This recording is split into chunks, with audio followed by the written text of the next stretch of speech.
We're going to go live right now. We are live. Alrighty. Here we Don't go. swear. Don't swear. Don't swear. Don't swear. Don't say Don't anything say bad anything about anyone. Georgie. She's the best. Jeez, we love Georgie. She's We love she's everybody. definitely the best part of you two. No doubt about it. We have a very special guest. Hello, Facebook. Before we hit record, a big Facebook welcome to the great Marcus Yo. Hello, Yoey. Hello, namesake. How are you? Very well. Damo, thanks for hitting record. You are looking so sharp today. Those glasses, that top. Here's the thing. Here's the thing, Piercy, is when you are met with genius and personality, you've got to put glasses on to look smart. So I'm like sitting between two very smart blokes with personality, one who's incredibly good looking and one wearing a hat, and I'm and I thought I got to put some glasses on. And some stripes. You got some racing stripes on there as well. Makes me go faster. Makes me hit the ball harder and go faster. Is that a navy top? It's navy. Oh, it's red, white, and blue. A bit of election flavour on there. You're seeing the blue. Yeah, righto. Well, we won't talk an ounce of politics because our listeners will run away. And we're not going to talk AFL trades and we're not going to talk horse racing. Because if we do, we will lose 7.6 billion people. And Yoey, everyone tunes into this podcast live on Facebook. Summer Daly's in the house. Robin White. Yep. She's there. You've known Robin White for years, haven't you, Damo? So She's long. one of your So long. Yeah. It's incredible. Those new glasses of yours are very conspicuous, Damien Christoph, says Summer Daly. Trying to hide. Yeah. They look very good, don't they, Summer? He just looks so good. All right. Well, shall we dance? Yeah, let's do Let's it. dance. All right, here we go. Ever Dance with the Devil in the Pale Moonlight? What song did that come from? Ever Dance with the Devil in the Pale Moonlight. Never heard of it. Really? I'm going to say, is it Bruce Springsteen? Is it Dirty Dancing? Is it It's the definitely not Michael Jackson? Batman song. What? How does it go? Well, Batman said it in the very first Batman. And how does the song go? Oh, you're not going to get me to sing. Come on. You can't bring it up and then like at the last minute. That is never, ever, ever going to happen. Jeez. Wow. I don't think Summer likes your glasses. No. She's so shy. Summer, don't hold back. No, Summer never holds back. That's not I Summer's. like his other ones. Yeah. What are my other ones? I haven't worn those ones for a long time. I don't even know if I've worn them on the podcast. I must have. I'm so sorry to let you down, but I only have one pair of glasses and Yoey has none. So we just have to rely on Damo. He's not old enough to have glasses, wowie.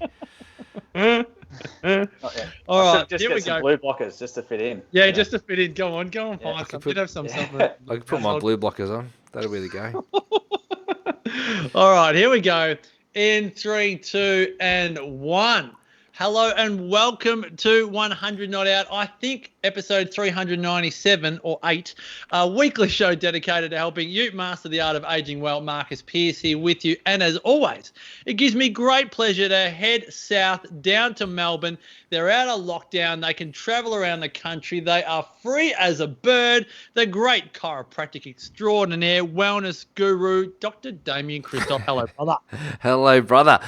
How are you, mate? Freedom. It's very close. I'm feeling very close to being able to get up to see you very soon, which is great. Borders coming down, bang, which is great. I'm excited about it. I'm excited that we're starting to come out of this this darkness, which is terrific. That is a very good call. Now, speaking of darkness, on the other side of darkness is light, and one of the lightest, most incredible human beings on this planet is a dear friend of ours. I have known our guest not as long as you, Damo, but sometimes I think maybe a little bit longer, because I reckon I met our guest before I knew that he was studying chiropractic with you and Sarah. Marcus Yo is the founder of My Chiropractic. He's the host of the Superwell podcast. He's a dear friend of both Damo and I, and it is an indictment on this podcast that he hasn't joined us earlier. Yoey, welcome to the podcast. Welcome to me. Glad to be here. It's an absolute joy to have you on, Yoey. But before we get into the topics that you and Damo and I have been speaking about behind the scenes, how did you and I meet? Was it before I started going out with my now wife, Sarah. Was it Alicia Gorey, now Loxley, or was it someone else that connected us pre-Sarah? Well, there could be the strongest memory I have is actually in Richmond. I forget the name of the bar. Holly Ava. Holly Ava. Was it Does Holly still Ava? exist? That's I have right. no idea if it's Holly still Ava. After the Sydney and West Coast Grand Final, Leo Barry. You hero.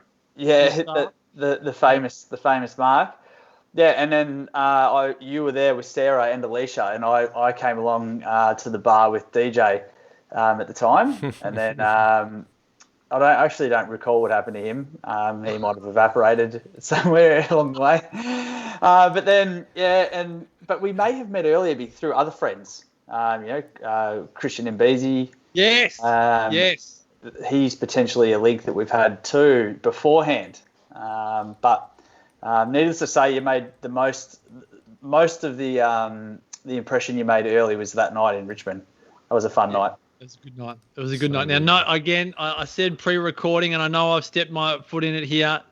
Let's call the footy off there, because you and I could talk footy all day. Yeah, all day. Damo. And very good too. Like it would be an incredible conversation. I would just sit there and listen and nod. That's about as much as I could offer, unless we're talking Tigers, which I'll be happy to do.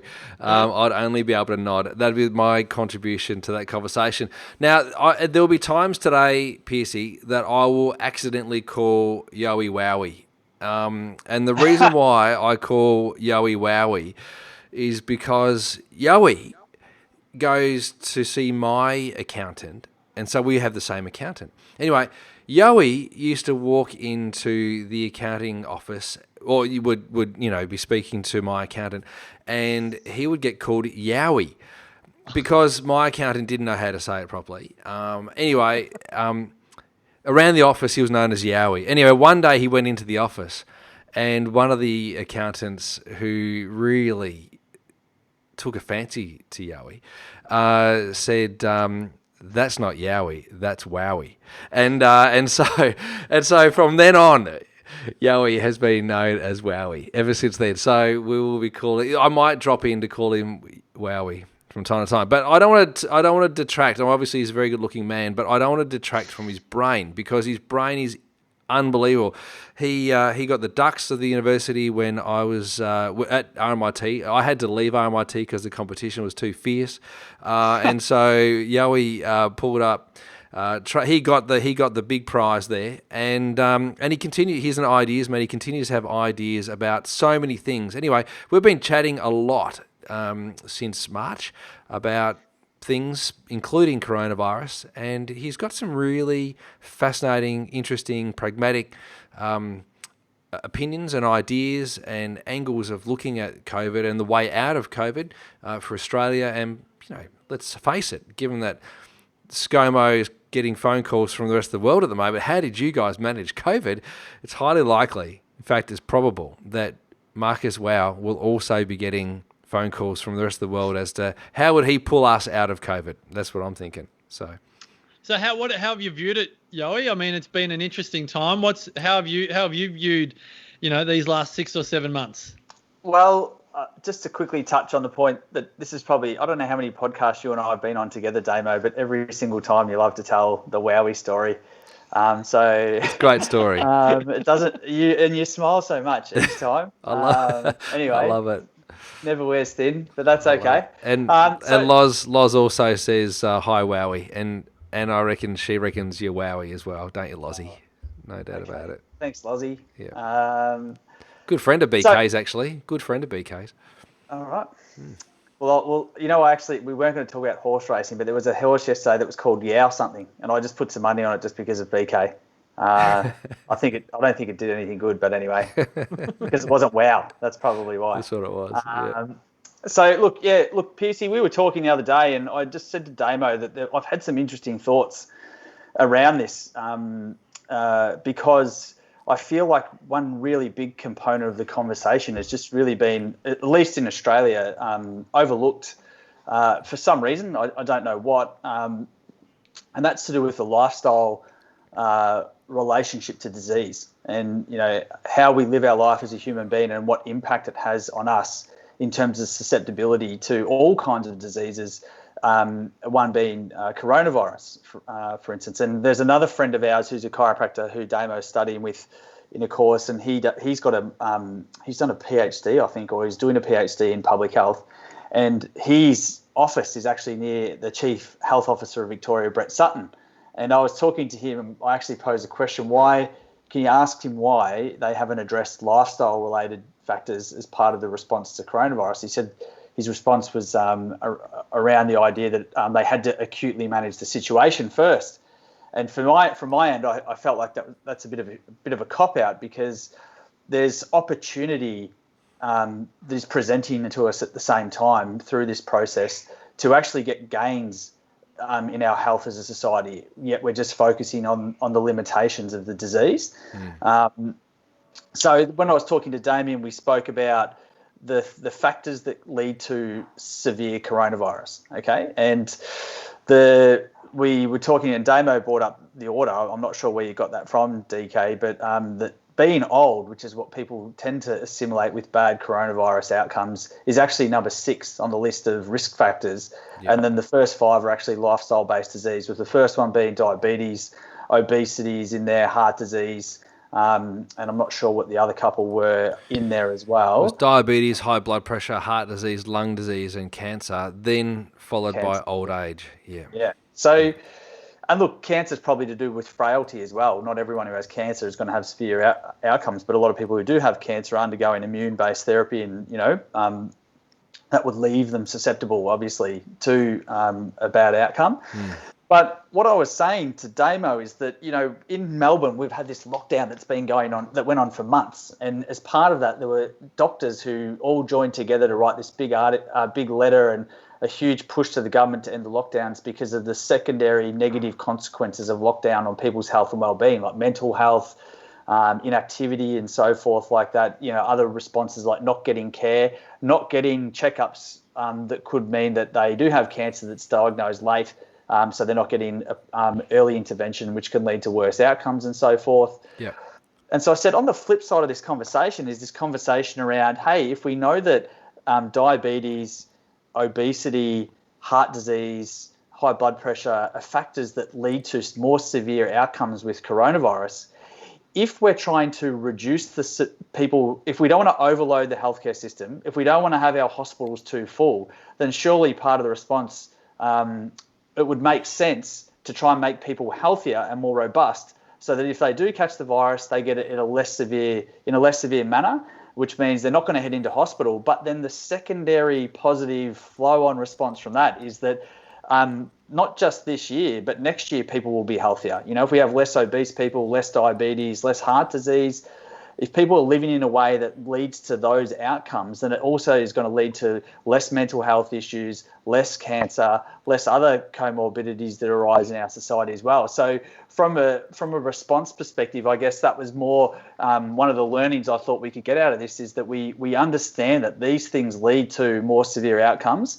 Yep. And moving forward, not just to do with this pandemic, but any future issues that pop up like this, we need to be looking at this as part of our response, not only to make people healthier, but to reduce the load on our hospitals, reduce the load on our medical system, and also the flow-on effect, the opportunity that we have in our hands right now to lead to positive health outcomes into the future for more people in society beyond just coronavirus. Yeah, absolutely. Great points there, Wowie. And I think it's really important that we start by saying we know we've had, I'm going to date stamp this, we've had 5 0 days in a row. So we could be thinking that we're coming out of this, and people might then say, well, we've managed it really well, and here we are at the end of it, and things are looking really good. That's not what we're saying. We're not saying what would be a better way to manage this out, how do we get rid of this virus? But there's a few things that we need to be mindful of. One is, it still appears that as leaders, they're looking and waiting for a panacea, which could be a vaccine, if that ever gets found to be effective and safe, or safe and effective in that order. And we'll probably discuss that a little bit later on. But also, we're also saying that it's really important to not throw the baby out with the bathwater, in that just because there's a virus, it doesn't mean that we need to stop doing the things that we need to do to stay healthy and well and to decrease the risk factors associated with dying from the contagion in the first place. So we're meant to maintain an appropriate immune system. We're meant to maintain health and well-being. And as Marcus Pearce and I know, I'm going to refer to him as Piercy. As Piercy and I know, having interviewed people and spoken about this topic for 497 other episodes, we know that you've got to be well and healthy. Oh no, 397. Yeah, I just added 100. Wow, I to 397. I just went forward 2 years. So we, we know you've got to be well and healthy to live a long time, right? You can't just, bunker down and hide in your room because there's something germing out there. Like, you can't be afraid of germs. So you've got to be okay with getting a germ, and you've got to be okay with being able to manage that germ. So to manage that germ, you've got to be healthy. And so that means movement, mindfulness, exercise, which is different to movement, good food, low levels of alcohol, and a whole host of other things. So we've got to be really onto that. So I think you raised some really great points there. Wowie. This is confusing. It's good. Too many Marcuses. So many Marcuses, unbelievable. Well, I feel like I'm a bit torn in all of this because on one level, like, I 100% agree with everything that's being said. But on the other level, I wondered, just knowing that, say, medically minded people are naturally medical in their approach. Sure. That lifestyle to many medically minded people seems like a luxury. So for want of a better term, if this is a triage approach, they're not worried about the three of us because they know that we're going to look after ourselves. Now, this is all just assumption and everyone can disagree. That's okay. But I feel like from a triage level, in the way a medically minded person thinks, that they default automatically to healthcare and hospitals and nurses and doctors and all the rest of it. So I just wonder, given that a lot of people that are into lifestyle modification, and Yowie, I'd love your view on this, and Damo's as well, but I feel like people that improve their lifestyle do it more out of personal initiative rather than the government saying it's a good idea for you to go for a walk or a run and see a chiropractor, get a massage, have some green juice every morning, meditate for half an hour and journal at night. I feel like the people that look after themselves do it from an inside out approach rather than an outside in approach. What say you, great man? Which great man? That'll be you, Wowie. That'll be you. I love Damo, but sorry. Well, look, I just think, a really close family friend of ours, he actually just passed away recently, but he was a heavy smoker and heavy drinker, and about 10 or 13 years ago, actually, I think it was, they it was about 10 years ago, had their first grandchild, and he stopped that day, right? He had a heart scare, and then he stopped that day because he had a higher motivation to try and live a healthier lifestyle. Now, for me, you think about what's driving people to stay in their house, to live in complete fear at the moment, which is the narrative around the susceptibility of the virus. So if you gave them some motivation and said, well, hey, you don't have to be as scared if you can also work on these other elements, that might create some of that internal drive that does help someone live a healthier lifestyle. But they're only going to do that if they're aware of the facts. And if no one's telling them that the facts are that the 6 leading causes of severe coronavirus are these things, and if you work on these things, it's going to help you, and it gives you some control over your situation as well. Right now, whilst we're in lockdown and we're trying to reduce the spread of this disease, a really great thing that you can do to help yourself and help society is working on these things. Because remember, I'm not just suggesting this from an individual approach. I'm suggesting this from a society approach too. Because if Damo talked about the panacea idea, we've seen in Europe as they're going back into winter, they're getting new waves of coronavirus coming in. And whilst we would like to think we've had 2 waves over here, we really haven't had a significant wave of virus. We've only had little blips so far, very controlled, and our government has done a good job in controlling that so far. But what happens next year? Are we waiting for a panacea? And if that doesn't come, if we have, Damo mentioned the vaccine, if we have a vaccine that's to the equivalent effectiveness of, say, the flu vaccine, and then that means we open up the borders, there's still a lot of people that are going to be susceptible, right? Because it's not going to be 100% effective. And what messaging are we having to all these other people to try and help society? Because if it has a similar effectiveness, we open the borders up, then we get inundated with coronavirus cases because it's much more contagious than everything else. We're going to face the same challenge. Our hospital system is going to be overrun. People are going to be scared. We're going to have to go into lockdown again, potentially. What other damage might that cause? So I'm just thinking future pacing. This is a narrative that could have been had to help strike in at that internal proposition of why I need to change. As an individual, I need to look after myself. I need to be healthy. I need to do it for myself because I want to feel safe. And also, as the commentary has been around, particularly in Victoria, we are in this together. We need to work together.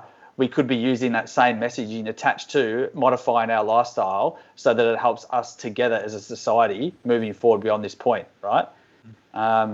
Because we don't know if coronavirus is going to mutate. We don't know, if there's going to be another strain of something that comes 2 years down the track or 3 years or 5 years. So whilst the medicos, it's not their normal tangent to go down, it's something that we definitely know is the reality. And, we look at someone like Anthony Fauci in America. He's, Is that how you say it? Is it Fauci? I thought it was Fauci. Fauci? I don't know. It's got to be Fauci. He's got to be a great Italian. Fauci. Fauci.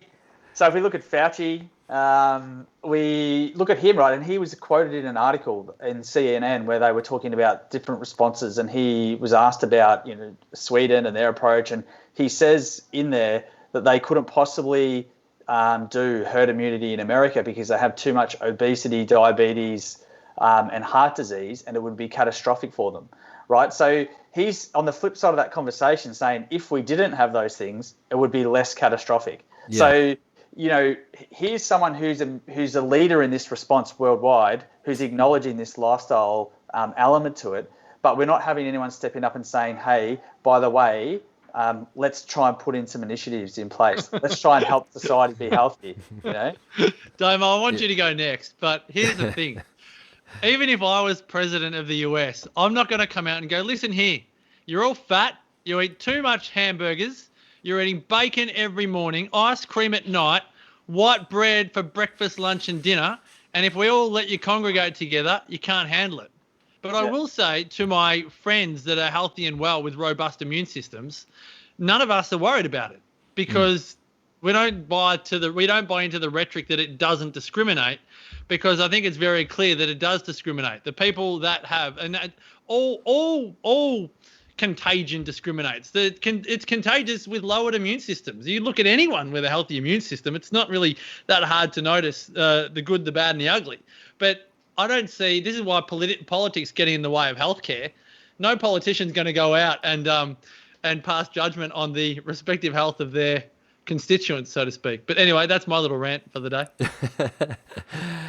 It is interesting, but the other thing we have to keep in mind too is that the paradigm at the moment, and if we go back and we do some historical observation, we would have done this when we were studying, we looked at, and PC, you would know this too, that at one point, the way in which the population kind of sought counsel was to go to their priest, their local priest.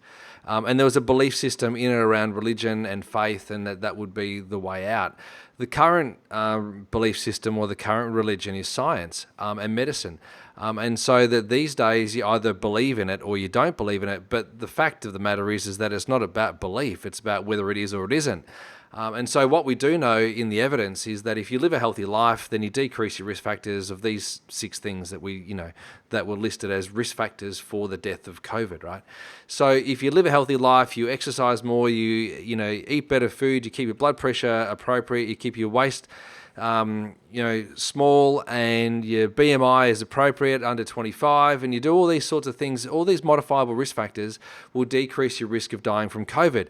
Now, that also decreases your risk from all-cause mortality. So it's not just COVID, it's everything, right? So the fact that we're waiting for a drug to manage diabetes when the research tells us that if you intervene with lifestyle, whether it be exercise and food or just exercise, if you did one of those two things, you decrease your risk from type 2 diabetes.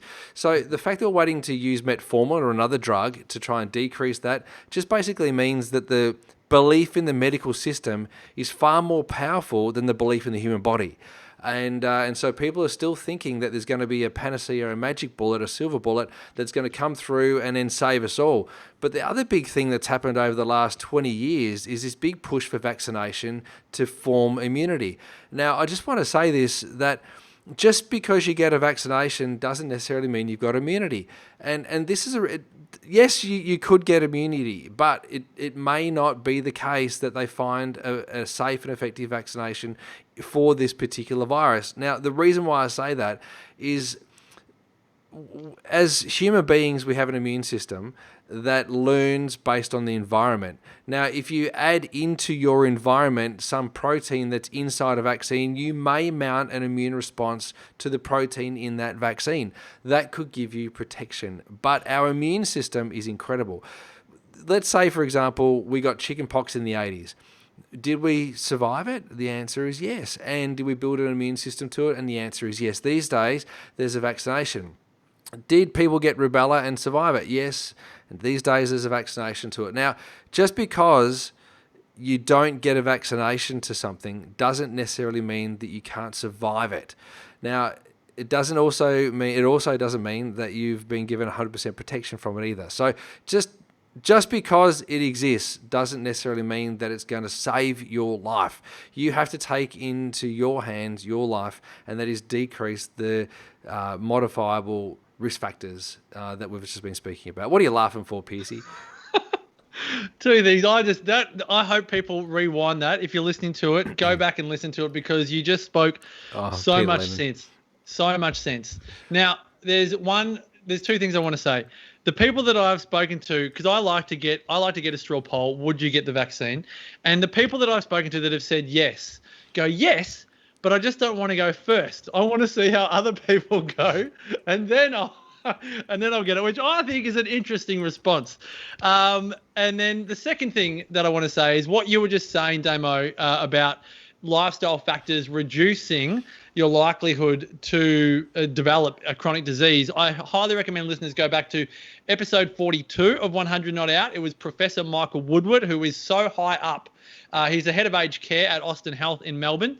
And he said on episode 42 of 100 Not Out, it is fortuitous that the very same lifestyle changes that you need to keep your heart healthy are generally the lifestyle changes that will also keep your brain healthy. Isn't it wonderful that we can multitask? We can be trying to change people's attitude to health for one person, but it might also have benefits in other areas. Yep. Let's face it, it's far better in terms of your own self-esteem and your interactions with your peers to be regularly exercising and fit, if not. So he was saying one of the biggest, most well-respected medical professionals in Australia was saying that all risk factors, most chronic diseases in Australia can be heavily mitigated by living a healthy lifestyle, which he just termed multitasking. And I think that's not coming from an alternate health perspective. That's coming from someone, Professor Woodward's probably in his 70s, and maybe even early 80s. He's been doing this for a long time. So I think that's important for people to recognise. It's not just one person's view. Yep. And look, Piercy, it's really interesting that when you talked about if you're the president, you may not want to say that to your population because it's not a popular thing to say. But therein lies the problem in our society, is that we have popular politics, and we don't want to get into a political discussion here, but it's about leadership, right? And what they should be doing is providing leadership.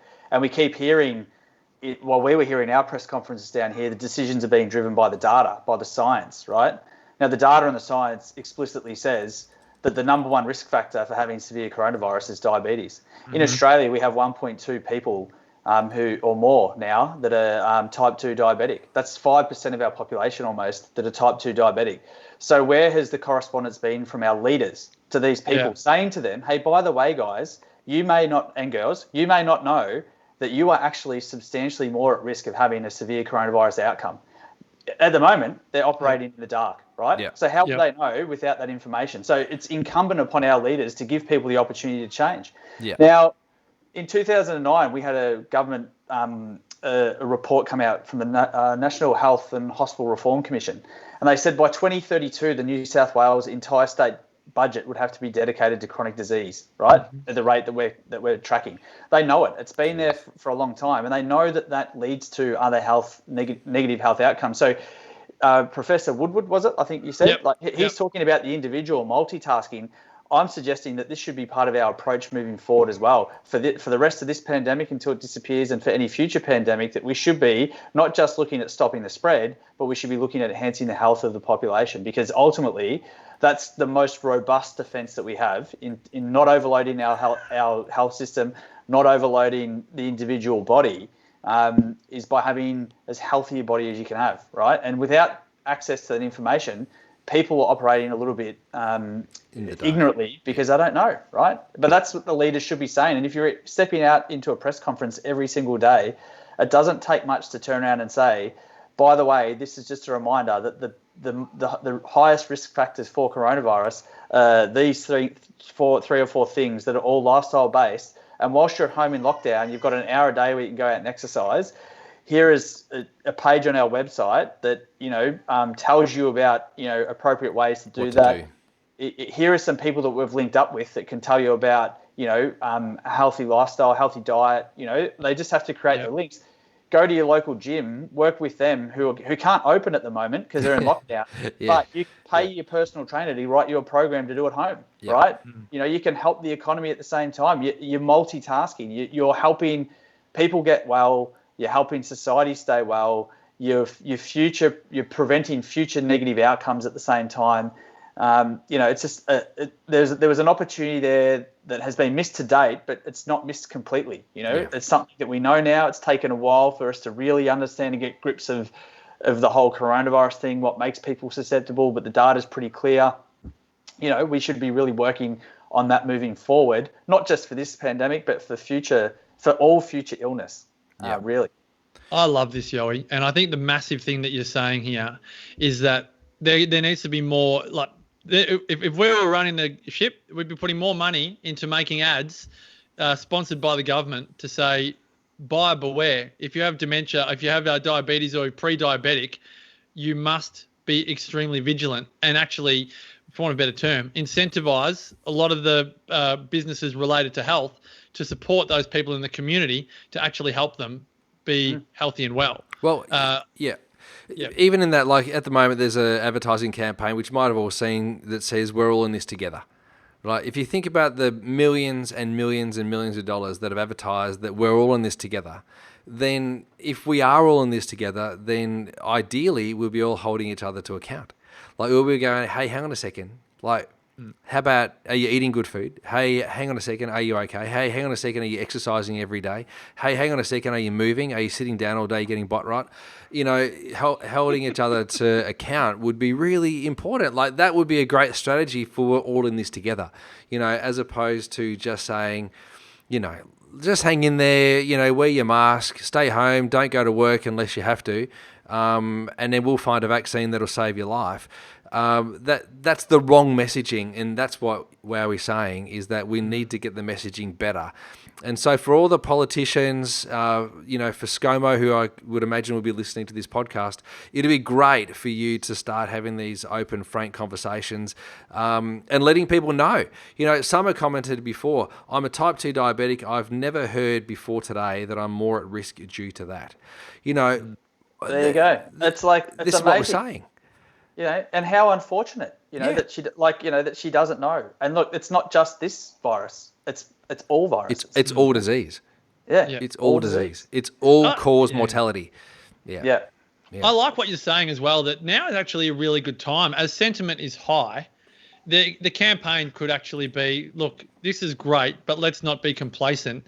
Improve your health. If you're in good health, maintain your health, continue to be active, eat well, support yourself with an empowering peer group and so on and so forth. But I actually love your position, Yowie, and I think Summer, represents one of the 1.2 million people that has not heard any connection between diabetes and coronavirus, and they wouldn't like that. No. It doesn't. I don't think it's a good feeling to almost feel like you've been not kept in the dark, but the lack of communication would feel just as much as a lie as it just being convenient to leave off the list. Is it really, like, I keep thinking about this, is it a public health response or is it a public defense response? In my opinion, it's public defense, right? It's not a public health response. And look, I want to be really clear. I actually am not against like the initial lockdown we had to go through. The second one, there's a lot of debate around that. For me, at the same time, like Australia, we're not too far behind America with our stats on diabetes and obesity and heart disease. You can't just sit there and say, oh, well, let's take a different direction now. Like, it's not the right time. We still need to protect the people. We need to protect people like Summer, but she needs to know that she needs protection. Yeah. Whilst we're protecting her, we need to give her the opportunity to try and help protect herself a little bit at the same time. So, there's got to be this middle ground. And unfortunately, what we've seen is that we haven't had that middle ground, but that's what I'm talking about. I don't really want to focus on that side of the conversation, right? Like, we know that that's the paradigm that things have been operating in. But, what we really want to do is we want to lift the conversation to another level. Something that's a little bit more future-paced, long-term. Future-proofing.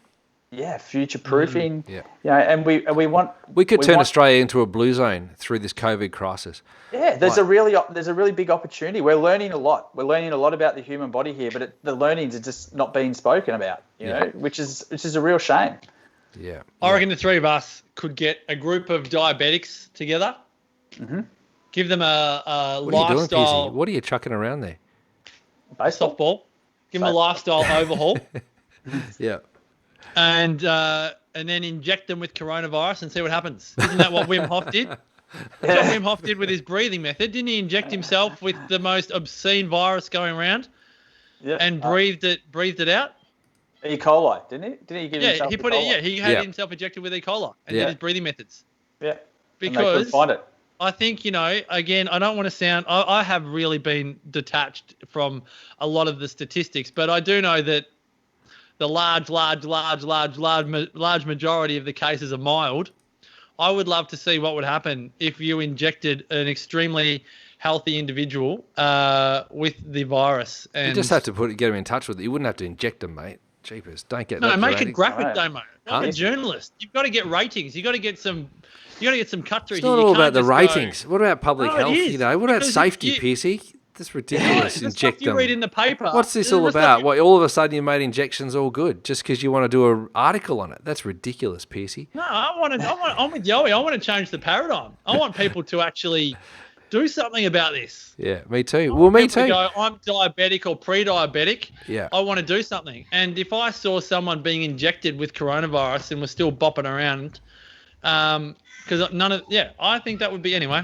Yeah, I'm not going to do it. But, you've come up against it. I reject what you're suggesting. Summer rejects what you're suggesting. Wendy rejects what you're suggesting. That's a bit drastic. Yeah, that's just stupid It wasn't suggestion. too drastic for Wim Hof. Stupid. I don't even know why you even said that. But anyway, I think you'll reflect on that and want to retract it. You can't. It's I just out there. stay quiet. I was just staying quiet there. Just put people amongst, let people just walk in a community and get it. There's no guarantee. No guarantee.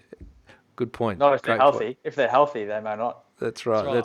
If they know, there was another study that came out, which we could talk about lifestyle-based disease. There was a study. Where was it? Was it in Spain? Or they've done a study where they showed people with adequate levels of vitamin D. D, yes. Sorry, we'll flip this. I'll invert it. People with inadequate levels are twice as likely to actually catch it. Yeah. So if you have adequate levels, you're twice as unlikely to actually even get infected with the virus. Yep. And they've also shown the severity of the illness is significantly reduced. So, we look at, we call it flu season, cold and flu season every year. Yeah. The Northern Hemisphere has just come out of summer and they're in cold and flu season. If you have a look at their graphs, their graphs represent that in terms of how Corona was over there. They were out of lockdowns in summer, yet it wasn't spreading crazily. And then they start to get to the colder months and it starts spreading again. So, there's another lifestyle-based idea there. And look, even the suggestion that people go and get their vitamin D levels tested is a really interesting one, because we know that vitamin D has a significant impact on upper respiratory tract infections and what level of vitamin D has. It's another article in the British Medical Journal, 2018, I think it was, where they compared vitamin D therapy to the flu shot and the effectiveness of the two. And what they were saying is that having vitamin D supplementation, the effectiveness at reducing upper respiratory tract infections was higher than the effectiveness of the flu shot. Now, what they were talking about all upper respiratory tract infections. Some of them are obviously not as severe as the flu, but within that cohort is the human coronavirus, which is very similar genetically to this coronavirus. So obviously the research that's coming out this year is not surprising that vitamin D is having a positive impact on levels of vitamin D on coronavirus. And I saw I got paywalled the other day, but in Scotland, they've started administering vitamin D to vulnerable populations in Scotland over there as part of their response to coronavirus, which was encouraging. Yeah, it's great. I'm just reading some of these comments here. Wendy says, MP can't sit still. I've noticed that today, MP. Either you're really excited, or you got worms, or ants in your pants, or you need to go to the toilet, or all of the above. All of the above. I reckon he's busted to go to the toilet. It's been 20 minutes. I don't need to go to the toilet, actually. No, I'm all good. Yeah, I just, it's been 20 minutes. I'm enthused by this conversation. Yeah, I can't sit it still is because great. I'm loving the energy in the virtual room. Yeah. Yeah, it's been great. It's been awesome. Trudy, welcome to the call. It's great. We can't get vitamin D in our practice at the moment because when COVID hit, all of the vitamin D was shipped to China. So Blackmores et al. All flogged off their vitamin D overseas. So you couldn't buy it. So it was very, very difficult to get access to it. Then when the next batch came in, it was rejected because it was unstable. So it's really hard to find vitamin D at the moment. So you've got to get sun exposure. And at the moment, all the way through Australia, you can get skin exposure to the sun and manufacture vitamin D. The sun's refractive rays are at the right angle for us to be able to manufacture vitamin D right now, which is awesome. So get outside, get your gear off, get in the sun, and be there for about 20 minutes in the middle of the day. Don't burn. That's important. Don't burn. Now, in March, get your blood tested. Get a blood test in March. Get a blood test in March so you know whether or not to take vitamin D going into the colder period or when you can't manufacture it. That's right. Now, it's in Australia, and I know this to be the case in New Zealand, they now won't do vitamin D tests. They just say, well, it's highly likely you're going to be low in vitamin D, just take vitamin D anyway. And so that's the case these days. So they go, well, look, it doesn't hurt you to take vitamin D. In fact, if you just took 1,000 IUs every single day, you're never going to overdose, ever going to overdose on 1,000 IUs. Even if you took 2,000 or 3,000, you're not going to overdose on it. You'll use it well. It's a pre-hormone vitamin, and it's really important. So if you can get access to some vitamin D, get in it, get on it. I used to go to the solarium all the time in my early 20s. I was so brown, almost orange. Is that a good thing? Can we recommend that? Or were they outlawed, solariums? Yeah, they're illegal now. You could go to jail these days for going to a solarium. Yeah, exactly. Look, I'm just on that demo, and I don't know the reference, and I can't remember what I read, but I read something the other day about vitamin D, and it was saying, I just want to make sure people understand what you were saying. You're not going to overdose if you're taking 1, 2, 3,000 units a day. You can have so much, though, that it actually reverses the impact on your immune system. I read the other day, like if you have too much, it actually starts to diminish some of the return. So, but that's the same as kind of almost everything, though, Wowie, isn't everything, it? right? Everything. So I just want to make sure people are really clear that you can have too much of it. It's just at those levels, they're suggesting you cannot overdose. Yeah. Just digging you out a hole, mate. Yeah, no, thank you. Thanks, because there will be some people out there listening to this that are busting to put an upper complaint in against me. So thanks for doing that, Wowie. That is true. What can heal can harm. what is good can be bad. So just remember that. And so Dosage is everything. dosage is key. If you're going to go above the RDA, then have it correctly prescribed by your healthcare practitioner. And this isn't intended to be medical advice. Please seek the help of your medical practitioner. I think that's at the front of every podcast. There's a disclaimer at the end Yeah. of every Yeah. podcast. Yeah, that's right. Yeah. You're Thanks, safe, LT. boys. Thanks, You're LT. safe. Yeah. Now, Yoey, we normally go for 20 minutes on our podcast, and you have been probably the first in about 2 years.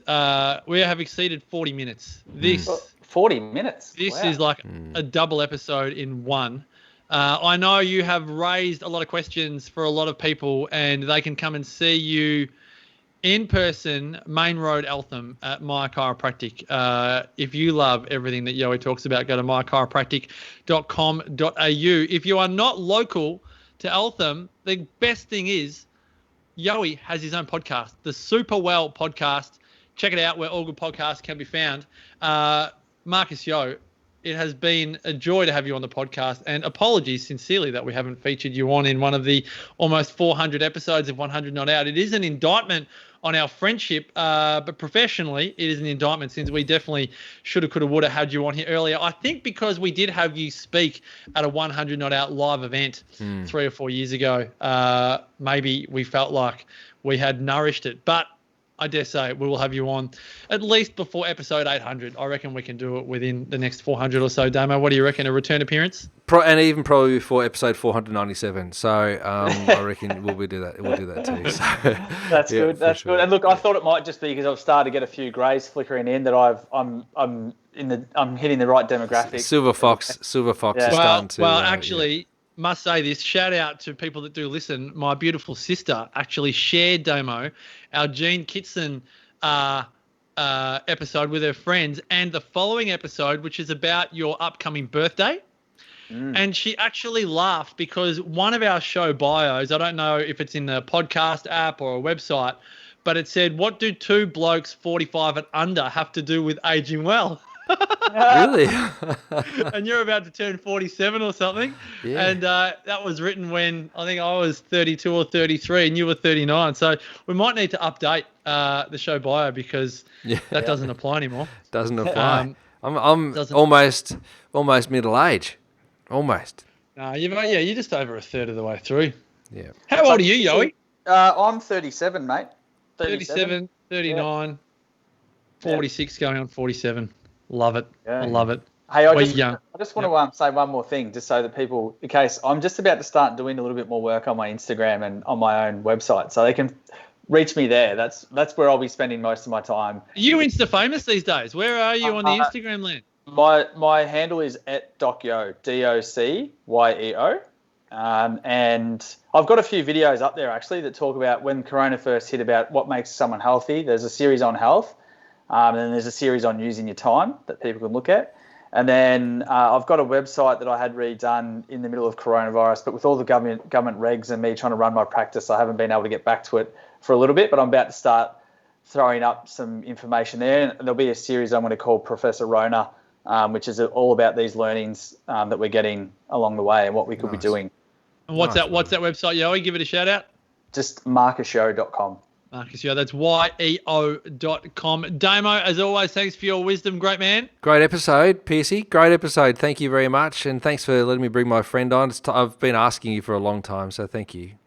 Don't say that. Make it as if that's just a massive bus throw as we finish up. That's every word I'm of it. joking. No, Can't it was believe you so great. Thanks for coming on, Piercy. Yoey, and so awesome. Very confusing. No, Don't worries. believe him, Yoey. That's just mean. That's just mean. He's got those glasses, I don't know. He looks a bit shady. Yeah, the cheek. That's the what cheek Summer is reckons. rising. That's what Summer reckons.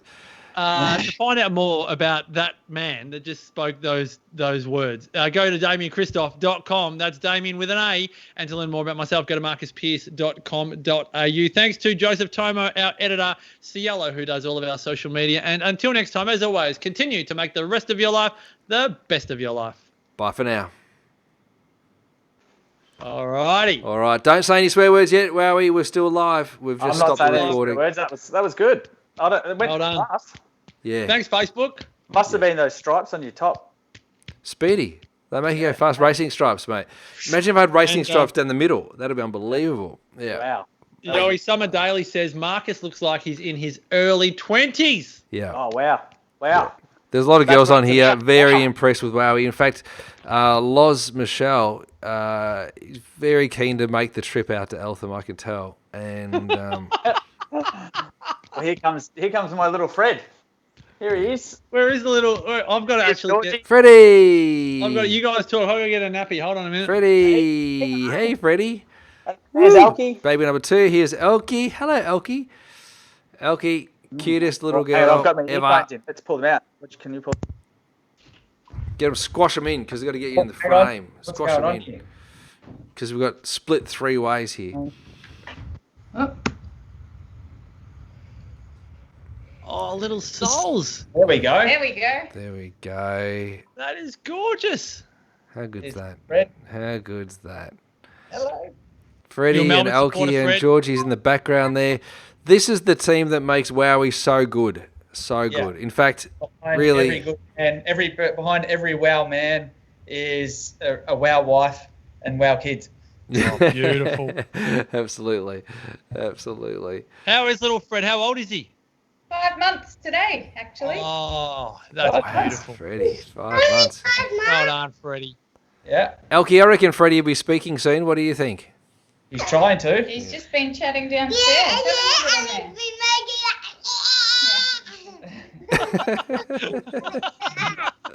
I love it. He's been saying Yeah. that.